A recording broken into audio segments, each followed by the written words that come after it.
Hey, what's going on YouTube, and welcome to another Season 7 League of Legends Champion Guide. Today, I'm going to be covering Ezreal AD Carry, the Prodigal Explorer. Time for a true display of skill. So why exactly would you want to pick up Ezreal? Well, he's a very versatile marksman that does have multiple build paths as well. You can go for a Trinity Force for high mid-game damage, or an Iceborne Gauntlet if you need help with defensives and kiting. You have very strong poke damage as long as you can land your Q ability, and also very high burst when you do get that Trinity Force. You're then very easy to reposition, and you have a built-in escape, which both come from your E ability. Then finally, Ezreal is a very rewarding champion when he is mastered. If you can consistently land your Q ability and dodge all sorts of different skill shots with your E ability, you can be a very, very strong champion. Of course, with that said, however, you are a very skill shot reliant champion. Your auto attack damage is decent, but the majority of your damage is going to come from your Q ability. You also have to be landing these spells because your passive gives you bonus attack speed whenever you land them, so it's even more important. Since you are a very skill shot reliant champion, you of course have a very high skill cap, and you're pretty hard to master as well. Then finally, you're not too amazing if you are behind, because you do have to rush a tier and then you start building damage pretty slowly, so in the early game, it's going to be pretty rough. If you can creep score properly though, you're going to be a beast in the mid and late game. For your masteries, you're going to want to go 18 Ferocity and 12 Cunning, grabbing Fervor of Battle as your keystone mastery. This can add a lot of damage for Ezreal because of his build of the Trinity Force and the Blade of the Ruined King, plus of course his passive which gives him attack speed as well. For the rest of your masteries, you're basically just focused on increasing your damage as much as possible, while also increasing your sustain just a little bit. For one alternative, you could go 12 Resolve instead of Cunning if you did want a little bit more regeneration or things of that sort. For your runes, I just stick with the traditional AD carry ones and go for attack damage reds, armor yellows, magic resist blues, and attack speed quints. Last hitting and harassing is just going to be a little bit easier with the attack damage and the attack speed, yet you're going to have pretty decent defensive stats as well because of the armor and the magic resist. If you feel really confident in your Ezreal skills, then you could also mix in some glyphs of attack speed. For your summoner spells on Ezreal, you'll want to grab Flash and Heal. Flash is a must grab on an AD carry because you're really squishy and require solid positioning. Although you do already have some nice added mobility and escape from your Arcane Shift, Flash is still required and is easily the best summoner spell in the game. Heal is then required because it's insanely strong in the bot lane. It can be used to save yourself or a teammate if they are within the proximity of the spell. The added movement speed on activation can also be used as an escape or to chase if the enemy is trying to run away from you and you don't have Flash or E available. Your passive is Rising Spell Force, and this has the potential to give you a lot of attack speed. Passively, Ezreal gains between 10 and 14% bonus attack speed for 6 seconds every time he hits his abilities, stacking up to 5 times. So this here is basically your reward for not being a bonobo and landing your skill shots. At even the early levels, this can give you 50% bonus attack speed if you're hitting your abilities, which is pretty damn huge. When you combine this with your Fervor of Battle, this will add a ton of damage even without attack speed items yet. In short, just make sure you land your abilities because you're going to be rewarded with even more damage. Now, your bread and butter ability, your Q, Mystic Shot. When activated, Ezreal fires a bolt of energy in a line, dealing physical damage to the first enemy hit and applying on-hit effects. If Mystic Shot successfully hits an enemy, all of Ezreal's ability cooldowns are refreshed by 1.5 seconds. So this is your bread and butter ability because it has a 110 bonus AD ratio, which is pretty damn huge for a basic ability. As it says, it does also apply on-hit effects, so when you do get a Sheen, it will automatically proc that damage, and it will chunk people pretty huge. When you're working on stacking your tier, you want to make sure you're last hitting with this ability because it does refresh your cooldowns, which means you can use them more and stack your tier quicker. Other than that, you're basically looking to poke with this ability as much as you can. As I said, as soon as you have your Sheen, it's going to hit people pretty hard, and if you're landing it consistently in the lane phase, they're not really going to be able to deal with the damage too well. Your W is Essence Flux and is primarily used to give people bonus attack speed. When activated, Ezreal fires a wave of energy in a line, dealing magic damage to enemy champions struck and granting all allied champions struck bonus attack speed for 5 seconds. If the circumstances permit, Ezreal can boost himself with Essence Flux as well. So this is an okay ability, but unfortunately it's only based off of your AP, so the only time you do max this ability is if you're going for AP Ezreal. We'll just want to grab one early point into this ability so we can actually give people bonus attack speed, and if we do E into our own W, we can give ourselves attack speed as well. This, however, is a pretty risky way of using your E ability because if you get jumped on, you're not going to have it available for a defensive, and the 20% attack speed usually is not worth it. Get one early point, and save it for last. Your E is Arcane Shift, and this is your main way of repositioning, and therefore is a great escape tool. When activated, Ezreal blinks to the target location, firing a homing bolt that deals magic damage to the nearest enemy. This has a 50% bonus AD ratio and 75% AP ratio, making it a pretty decent damaging ability at the same time. The cooldown also goes down 1.5 seconds every time we put a point in the ability, so that's one of the main reasons we want to max this before we max our W. Of course, the fact that it's not only AP damage helps as well. So when you're using this ability, primarily you're going to be using it as an escape or a way to dodge a skill shot. It is, however, also a great way to chase an enemy if they are trying to run away and they are on low health. Save it for a defensive unless you know for certain that if you do engage into somebody, you're going to be fine. Alright, now we arrive at your global ultimate, True Shot Barrage.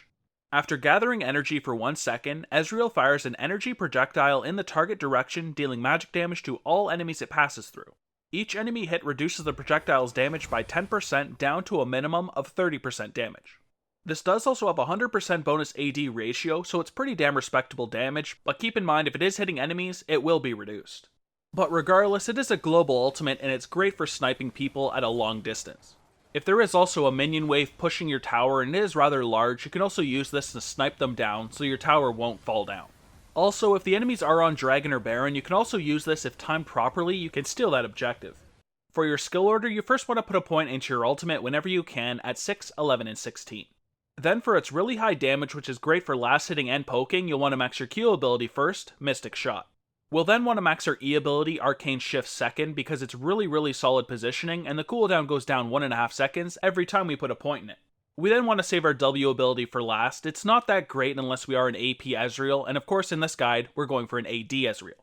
Either way, take 1 point at level 4 so we can give people attack speed, and of course, stack our tier quicker. Now let's look at a couple of the good support synergies, and first up is Sona. With a Sona, you're going to form a pretty damn solid poke lane, and it's going to be very hard for the bot lane to deal with. You even have some nice added sustain from the Sona, so even if you are taking damage back, you can get sustained back up. But basically, both of you are going to be maxing your Q abilities and annoying the shit out of the enemy team, and when she does land an ultimate, you can follow up with your own ultimate and do a lot of damage. Next here we have Soraka, who is the Queen of Sustain. When you're playing with a Soraka, basically you want to poke as much as you can and try to get as much damage on the enemy team, because even if you're taking the equal amount back, you're just going to be sustained back up to full anyways. She can even provide a nice slow with her Q ability, so if she is landing it, your Q is going to be even easier to land. In this lane, basically trade and poke as much as you can. Next here we have Zilean, and as long as he can land his bomb combo, you guys are going to be a very potent bot lane. This stun combo will also stun the enemy champion, so you're going to want to follow up with your own damage, and usually you can 100 to 0 them together. Zilean then also brings fantastic defensives as well with his bonus movement speed increase, and of course his ultimate, so you can be a lot more aggressive than usual. Poke as much as you can, and make sure you follow up on his bomb combo. Last, we have one of the more aggressive supports out there, Blitzcrank. With a Blitzcrank, basically all you need to do is farm and poke as much as you can until he lands his grab, and then follow up with more damage. Once you have a Sheen and he lands his grab, usually you're going to have enough damage with his to 100 to 0 somebody. So like I said, just farm and poke until he lands a grab, and then follow up with the full damage from your kit. When you get into the lane, you're going to want to try to push for level 2 so you hit it before the enemy. As long as you can hit level 2 before them, you'll want to trade aggressively, but if they're going to hit level 2 first, then you'll want to back up and be more passive. Ezreal won't have the best trades early on because he relies on being able to land his Mystic Shot. If the enemies are within minions, you're not going to be able to do very much damage, so do not engage inside minions. Play more passively and poke when you can with your Mystic Shot. If you end up pushing under the enemy tower, then try to poke them with your Mystic Shot and bring the tower down with your autos. You want to try to get that first bonus gold from tower. As an AD carry, you're going to have to follow the one rule of effectively teamfighting on an AD carry. Hit whoever's near you and don't get caught in a bad position. Of course, if there is a carry on the front line, then you're going to want to focus them instead of the Malphite right beside them. I'd recommend using your Arcane Shift as a defensive unless you know you're winning the team fight and you do need to chase. If an enemy sees you Arcane Shift to jump forward early on, usually you're going to be met with a crowd control and die instantly. You'll then finally want to make sure you use your Essence Flux through your team during the team fight just to give them a little bit extra attack speed, which will increase their damage. Now let's look at a couple hard matchups, and first up is Kog'Maw.